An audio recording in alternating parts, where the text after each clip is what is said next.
Stanley Elkin has not had the big novel, the bestseller, the glamour treatment. But other writers know his work, and students of literature, too, all of which makes him sound rather stuffy. But the truth is that he's sharp and funny, as anyone who has read The Dick Gibson Show or his latest novel, The Franchiser, will know. I first became aware of Elkin in the late 60s, when Esquire magazine published a remarkable document, The 6-Year-Old Man, part story, part screenplay, part poem. It was a spellbinding fantasy on what might happen if a kid just grew too fast. There as elsewhere, Elkin's style is the humor of pain and humiliation. By no means new territory for art, but he carries it as far as anyone has. He teaches writing at Washington University in St. Louis. For some years now, he's been suffering from multiple sclerosis, a lethal disease. I talked with him on a stormy summer day with thunder almost constantly in the background. There's one passage in his work that sums up his staccato rhythm, the closeness, sometimes painful proximity of his observations. This buck nigger comes running up, calling my name. Miss Maine, he's yelling. He looks familiar, but I can't place him, so right there's my clue, because I know everybody I've had dealings with, their names and faces, their heights and weights, each identifying characteristic, every wart and all pimples, perfect pitch for human shape, and their voices in my head like catchy tunes. What a witness I would make. A police artist's dream with my eye for detail. The crease of their gloves and the shine on their shoes like so many square inches of masterpiece in an art historian's noggin. Not male, Caucasian, mid-20s, sandy hair and slightly built, 5'10", between 130 and 135 pounds. That's given, that's understood. I do that like the guess your age and weight man at the fair, but the weave of his trousers and the pinch of his hat, which wholly buckles his belt, and the wave in his hair like the force number on the Beaufort scale. A marksman's eye for his pupils and its length to a fraction of the cuff rolled back on his sweater. I have by heart the wrinkles on his trousers and know the condition of his heels like a butcher his fillets. Everything. The roller coaster of his flies when he sits, where his hands get dirty, which teeth need attention, the sunsets on his fingernails, everything. Listening to Stanley Elkin for a moment, you might think he's a comedian, a performer, a gag man. That is, until you understand what he's talking about. I think that I do amuse, that I know I am a craftsman, as something of a performer. But I do read my work well because I know what it sounds like and what it ought to sound like. Humpty Dumpty said, words mean anything that I say they're going to mean. I don't care what the dictionary says, I tell those words what to mean. Do you feel a little bit like Humpty Dumpty in that respect? Well, I mix cases. I make nouns into past participles. And so, there are no rules. No, I don't think so. In The Franchiser, you do something that any of my creative writing teachers would have had a stroke at. That is to say, you go back and forth from first person to third person. Yeah, well, I do that for a reason. It seems to me that when you're writing in the first person, the force of the personality is that much stronger. Third person tends to distance, and first person to bring closer and enlarge. So how do you decide where to use I and where to use he? Well, when I want to magnify my character, when I want him to come on strong, I use I. When I want to see him to scale, I use he. But aren't you aware that the reader who's not used to that kind of device is going to say, where am I? No, I'm not aware of that, because when I see it, for example, in Philip Roth's Letting Go, I don't know that Roth does that exactly, but he certainly screws around with point of view. It doesn't bother me. Slip in and out of the person. Right. And it seems to me that, why not? It's a kind of literary cubism, perhaps, but it seems perfectly legitimate to me. Well, I chose that device because I think it symbolizes a good deal about your work. You make your own rules. You're extremely inventive. I don't think that anybody could accuse you of a lack of imagination. No one could do that. Well, those are the rules. I mean, the things that you just talked about, and I hope, in fact, that they do apply. The rules are to form perfect sentences. The rules are to make those perfect sentences, to flesh those perfect sentences out in high structures of imagination. If a writer can do that, it seems to me that he's done about all that he's supposed to do. I don't have anything to say, really. You don't have anything to say? No, I don't. Again, I don't accept what you... I disagree with you. I think you're a moral writer. Well, a moral writer. I was against the Vietnam War, but never raised pen to paper. No, I'm talking about in I'm not a human political terms. Writer. Of course I'm a moral writer, because I write about the ego, because I write about the self, because I write about issues of life and death. Those are all moral things. They're not moral things. They're the concern of human beings. And if that makes me a moral writer, then indeed I am a moral writer. But I don't really feel I have to expose this or display that or send up 3 cheers for the other. Do you plot your books before you write them?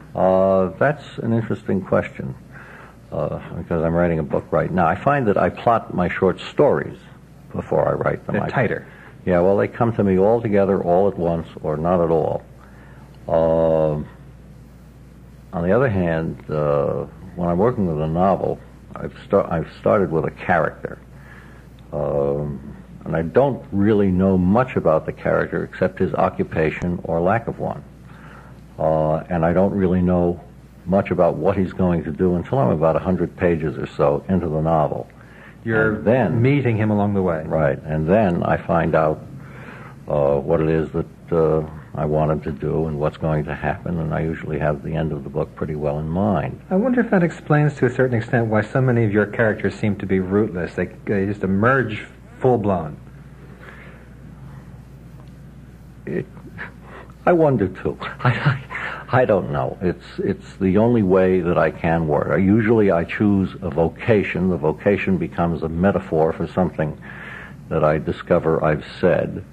And but I don't know really the meaning of the vocation until, as I say, I'm about 100 pages into the novel, and I do regard myself as a novelist rather than as a short story writer. As a process of discovery. Right. Going back to the franchiser, so much fuss has been made recently about a book about cloning, which is supposed to be fact or perhaps fantasy, I don't know. But the franchiser, I think you express yourself on the subject of cloning.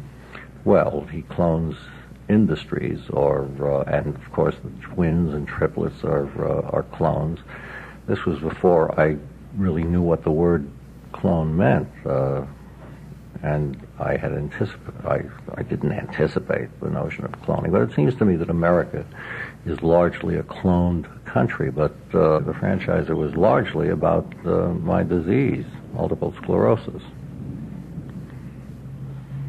In what respect is it about that? A, because I have multiple sclerosis. B, because it seems to me that franchises, whether they're chicken joints, fast food joints, 1-hour Martinizing places, are in a very real way discrete, and by discrete I mean monolithic. They are in Texas exactly what they are in the state of Washington. Just as the body is, the book traces the dissolution not only of Ben Flesh's franchises, but of Ben Flesh's flesh, which goes spinning off in all kinds of directions. And just as I use the twins and the triplets, the Finnsburg people, in the novel, so do I use Flesh's various symptoms. And so, too, do I use the coming apart of the Howard Johnsons and Holiday Inns and Ford agencies that Flesh has. So it's a progressive degenerative disease. That's right. But in the end, talking about the novel now, Ben Flesh takes a stand. He selects one franchise and he says, "This is where I'm going to make a go of it." Yeah, but he doesn't. I mean, it's an absolute dead loss. And that's just before he has his ecstasy attack, which is oddly enough, one of the last peculiar symptoms of multiple sclerosis, euphoria. Stanley, is there any pain or any humiliation that is too great for humor? No. No, there isn't. None that I can think of. You are a very funny writer. It's impossible to read your stuff without laughing. What it makes me suspect is that the humor in the book, or the humor in all your writing, is something maybe that the reader has an obligation to get through, to get past, to get it aside and see what the books are really about. That's true. That's You feel no obligation now to make me laugh at this moment talking to us. Well, I'd like to make you laugh, but under the pressure of the microphone, I don't feel very funny. I interviewed Woody Allen not too long ago, and I said almost the same thing to him. I said, "Woody, you're a comedian, and you're not funny." And he said, "I'm very scroungy about that. I'm only funny when they pay me." Well, me too, Woody. But you said that America is a cloned country, and surely we can go a bit farther on that one. I mean, Tulsa looks like Detroit. Detroit looks like Omaha. Let's talk about the 6-year-old man, because it's a story or a screenplay or whatever you want to call it that has stayed with me for a long time. Well, you set it up. What is a 6-year-old man? Well, the 6-year-old man is a fellow who was perfectly normal-sized at birth. As a matter of fact, he was a little light. At the end of his first year, he was only 6 pounds, but he kept doubling his weight each year, so that at the end of the second year, he was 12 pounds, still a little light. Third year, 24. Fourth year, 48. Fifth year, 96. And when he was 6 years old, he weighed 192 pounds. And he was 6'1" or something. And yes, and he had all the emotions of a 6-year-old kid, who one day is his parents are kind of ashamed of him, and so they don't go out much. And his father has had it with not going out, and so they decide to get a babysitter. They sort of hide him most of the time. And the babysitter comes to his house, and arrangements have been made that he stay in his room watching Gunsmoke, but he wants a snack before going to bed. And he comes out. As a matter of fact, he's quite surprised to see the babysitter, and he scares the hell out of her. And she runs away, and he's never stayed alone before, and so he decides to go and look for his parents, and this becomes kind of odyssey. Well, the point is that people cannot consider him a child because they look at him and they see something else. That's right, they see a full-grown man. And although he may have peach fuzz on his face... I wanted Clint Eastwood to play the part. Now again, we're talking about rules. You break rules left and right, philosophical rules, rules of diction, rules of form and formulation. This particular thing that we're talking about, I don't know what other name to give it, it's part narration, part dialogue, part screenplay. Well, it was supposed to be all screenplay. I mean, the exigencies of Esquire's limited space required that I make narrative transitions, but it was originally written as a screenplay. And what was printed in Esquire way back in the late 60s was the first version of the 6-Year-Old Man. When I showed it to the guy I had written it for, he said, his parents die. I mean, that's not funny. Death is not funny. So in the second version, they don't die. They're just crippled for life. And I think the second version, as a matter of fact, is much funnier. Because the impact is more lasting. That's right. You see, that's breaking a rule of comedy. In comedy, nothing of consequence may happen. In the Tom and Jerry cartoon, for example, which is the cat, Jerry or Tom? I guess Tom would be the cat. He'll fall 86 floors and he'll shatter like a broken glass, and then in the next loop, he's entirely whole again. But Tom and Jerry don't make me laugh, and so I deliberately tried to make things funny, which have in fact sharp consequences.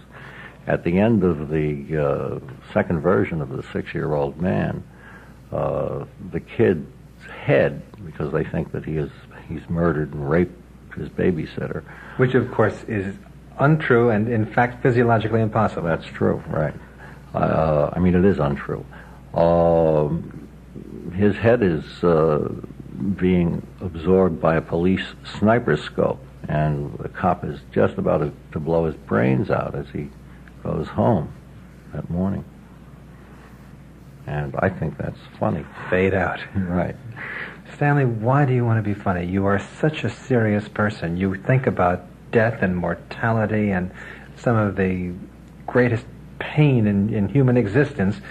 Why throw us off the track with this camouflage of humor? Well, as a matter of fact, I don't intend to be funny. Jokes occur to me as I'm writing. And when they occur, I take, there's a kind of opportunism in my writing. Two phrases that have been used about you by critics: deadly moralist, joyous joylessness. Is that so? Well, I don't know what the joyous joylessness means. And I'm certainly not a deadly moralist. I take back everything I had already agreed with earlier on. Nothing is either moral nor immoral, but thinking makes it so, etc. And I really don't have any moral axe to grind. I think that I don't know about the world, but I have undergone a great deal of travail and suffering. And I don't think that I'm particularly moral about it, or the joy of joy. I don't see that either in my character or in my work. As I said before, there is a kind of opportunism. If something occurs to me as I'm writing, I certainly don't set out to tell a joke. If it does occur to me that X is funny, well then by God, I will go with X. And will you milk it the way a comedian will? I suppose so, yeah.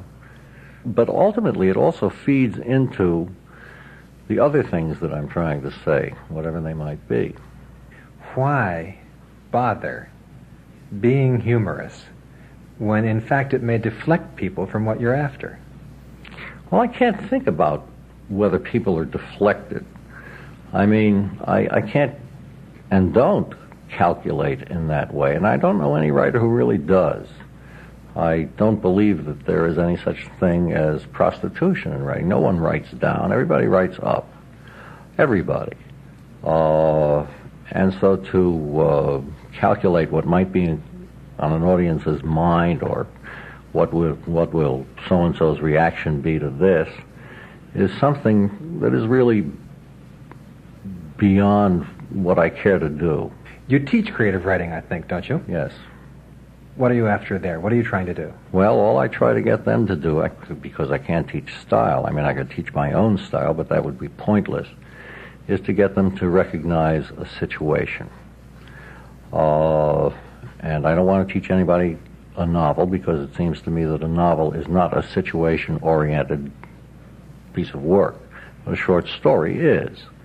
And if I can get the kid by the end of term to recognize what is a viable situation, then I think I've succeeded. The kid may be a lousy writer, but if he knows what a good situation is, then I think that 50 or 60% of the battle is won. Sounds to me like what you're saying is you're teaching people to read, not write. I'm teaching them, I hope, to be interested in what, they ought properly to be interested in terms of plot. Is it possible to do something that... It's the only thing which is possible, as a matter of fact, because one cannot teach one to write. If you look at your product, is that the way you judge your effort as a creative writing teacher? What those kids are doing? Well, if you're asking me, am I successful in doing this? The answer has got to be no, I am not successful in doing this, because I guess, in a kind of way, that the creative process is as much a part of the critical process as it is anything else. That is to say, one recognizes in one fell swoop what works and what doesn't work. If you can recognize what works, then you can set about making something work. Stanley Elkin knows what makes something work in literature: the most extreme human experiences, suffering and humor. And he believes they are inseparable. This is Stephen Banker in St. Louis.